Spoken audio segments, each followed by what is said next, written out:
Number 6, again we're asked to find x and y. And so the first thing I need to do is I'm going to need a trig function. So I got to identify the parts of the trig function. So this is my hypotenuse. My angle is f. In other words, they gave me the angle f. The measure of angle f is 54 degrees.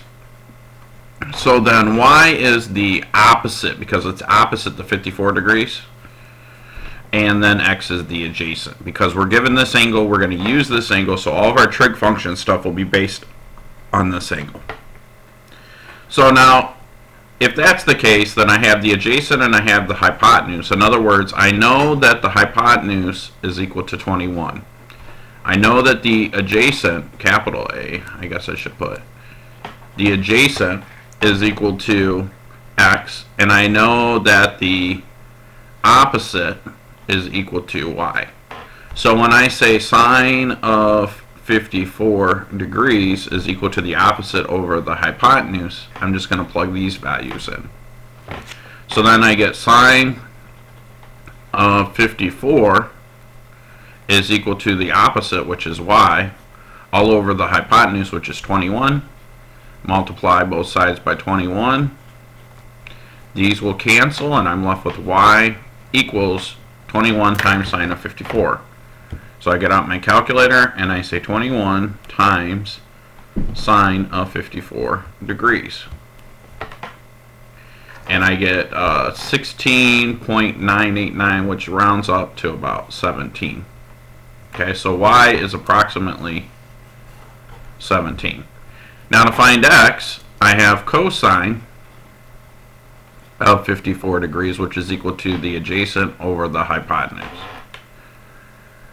Now how did I know to use the adjacent and the opposite? Because that's what I'm solving for. And I was given the hypotenuse. So when you think of SOHCAHTOA, I probably should have said this on the first part. When you think of SOHCAHTOA,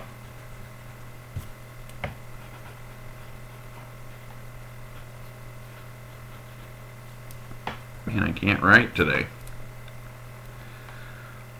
Sine has the opposite and the hypotenuse. Cosine has the adjacent and the hypotenuse, and we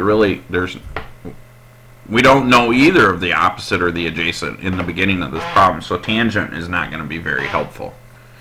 So anyways, let's plug us in and solve this real quick. Cosine of 54 degrees is equal to the adjacent, which is x, over the hypotenuse, which is 21 again. Again, I'm going to multiply both sides by 21.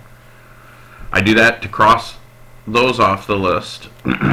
And then x is equal to 21 times cosine of 54. So now I'm just going to say 21 times the cosine of 54, and I get 12.3. And if we're being formal, it should be approximately 12.3. And this should be approximately as well. Okay? Is that it? Any questions?